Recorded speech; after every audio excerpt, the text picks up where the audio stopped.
আসসালামু আলাইকুম। শরতের স্নিগ্ধ নয়নতারা বৃষ্টি ভিজে দেখেন মাশাআল্লাহ কি সুন্দর রূপ বিলাচ্ছে। এটা একমাত্র মহান সৃষ্টিকর্তার দ্বারাই সম্ভব। দেখেন প্রাকৃতিকভাবে জন্মানো নয়নতারা ফুল মাশাআল্লাহ কি সুন্দর লাগছে। এটা হচ্ছে আমাদের খামারের বাইরে একটা টবের ভিতর লাগানো। মানে এর যে সৌন্দর্য, এর বয়স প্রায় ১ বছর, কিন্তু ১ বছরে দেখেন আমি দূর থেকে দেখাই কতটা বড় হয়ে ঝোপালো হয়ে সারা বছর আর কি ফুল দেয়। তো এই ফুলগুলো আবার ঝরে ঝরে নিচে হচ্ছে আমাদের যে সিঁড়ি আছে, মানে ঘরে ওঠার ওই সিঁড়ির উপর পড়ে। মানে অকল্পনীয় একটা ভালো লাগা কাজ করে আর কি, যেটা তো দেখালাম আপনাদের। দেখেন এটা দেখলে আসলেই মানে মন জোড়ায় যায় না। দেখেন এটা হচ্ছে গোলাপি এবং সাদা দুইটা। খামার সম্পর্কিত এবং পরামর্শমূলক ভিডিও সবার আগে পেতে আমাদের চ্যানেলটা সাবস্ক্রাইব করে লাইক দিয়ে বেল বাটনটি চাপ দিন। ধন্যবাদ, পাশে থাকবেন।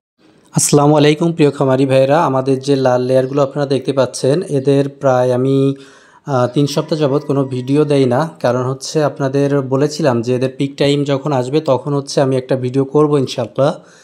তো এদের হচ্ছে এখন ২৮ সপ্তাহ বয়স, অর্থাৎ আমি আগেই বলেছিলাম আপনাদের ২৭ থেকে ৩০ সপ্তাহ পর্যন্ত এদের হচ্ছে পিক টাইম যায়। মানে এই টাইমটাতে, অর্থাৎ ২৭ সপ্তাহ থেকে শুরু করে ৩০ সপ্তাহ পর্যন্ত মুরগি, একটা লেয়ার মুরগি তার জীবনের সর্বাধিক মানে সর্বোচ্চ পরিমাণে প্রোডাকশনে থাকে।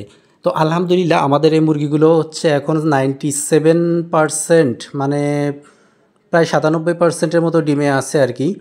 তো আমরা এরকম প্রোডাকশন পাচ্ছি। আপনাদের আমি আজকে একটা জিনিস দেখাবো, সেটা হচ্ছে অনেক গুরুত্বপূর্ণ একটা বিষয়। এটা আপনারা লেয়ার মুরগির ক্ষেত্রে বেশি হয়। কারণ কি? কারণ লেয়ার মুরগি তো আমাদের ফার্মে অনেক দিন যাবত, প্রায় ২ বছর যাবত এরা হচ্ছে আমাদের ফার্মে থাকে।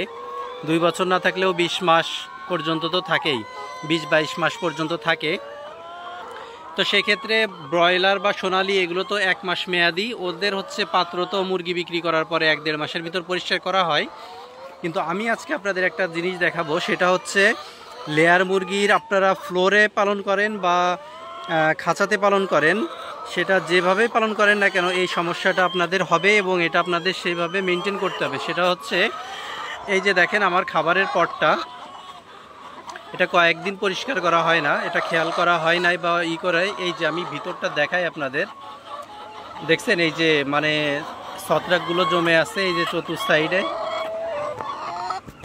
আমি দেখানোর চেষ্টা করি আপনাদের। এই যে দেখেন এই যে ছত্রাকগুলো জমে আছে, এইগুলো হচ্ছে যখন আমরা খাবারটা দেই এই খাবারের সঙ্গে ওটা হচ্ছে নিচে যে পড়ে, ওরা হচ্ছে সেই খাবারের সঙ্গে এগুলো খেয়ে ফেলে।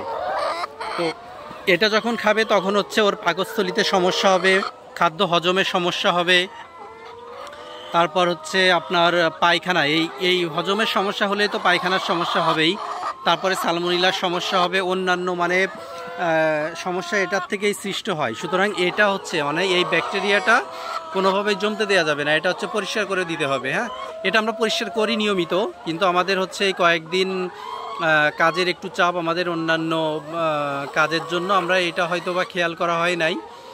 এই জন্য এটা দেখেন মানে কী পরিমাণে নোংরা হয়েছে, এটা দেখেন আপনাদের দেখাচ্ছি আমি। এটা বোঝানোর জন্য বা আপনাদের জানানোর জন্য। আপনারা যারা নতুন, যারা পুরনো খামারি, তারা তো অবশ্যই এগুলো মেনটেন করেন আমি বিশ্বাস করি। আর হচ্ছে আমি বেশিরভাগ কথাগুলো বা আপনাদের পরামর্শগুলো দেওয়ার চেষ্টা করি নতুন যারা খামারি আছেন তাদের জন্য। কারণ নতুন খামারিরা হয়তো বা ইউটিউব দেখে বা অন্যান্য লোকের কথা শুনে মানে টাকা ইনভেস্ট করে বসে থাকেন, কিন্তু সেইগুলো যতভাবে মানে আপনাদের কাজে লাগবে, আপনাদের যদি মেনটেন ব্যবস্থাটা ভালো থাকে। কারণ আমি লেয়ার মুরগির একটা বিষয় মনে রাখবেন, লেয়ার মুরগি আপনি খাবার বা ওষুধ দিয়ে, মানে ওষুধ দিয়ে আপনি কখনো মুরগি ভালো রাখতে পারবেন না। আপনার ভালো রাখতে গেলে কি করতে হবে, আপনার হচ্ছে ম্যানেজমেন্টের উপরে গুরুত্ব দিতে হবে। অর্থাৎ আপনার টোটাল খামারের 50% সফলতা নির্ভর করবে হচ্ছে আপনার খামারের 50% ম্যানেজমেন্টের উপরে নির্ভর করলে বাকি 40% হচ্ছে আপনার খাদ্য গ্রহণ। অর্থাৎ আপনি কেমন খাবার খাওয়াচ্ছেন, কেমন মানের খাবার খাওয়াচ্ছেন, সেটার উপর নির্ভর করবে হচ্ছে বাকি 40%। এবং তাহলে টোটাল 50 এবং 40 বাকি থাকলো কত? 10।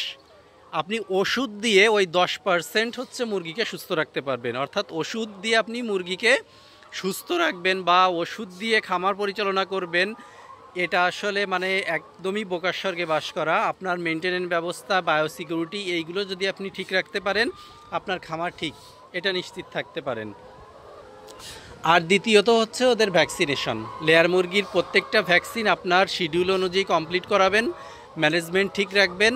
ইনশাল্লাহ আল্লাহ যদি কোনো সমস্যা বড় আকারে না দেয়, আপনাকে কোনো বড় পরীক্ষায় না ফেলে, তাহলে আপনার খামার আল্লাহর রহমতে টিকে যাবে ইনশাল্লাহ। আপনি সেখান থেকে উঠে আসতে পারবেন, কোনো সমস্যা হবে না ইনশাল্লাহ।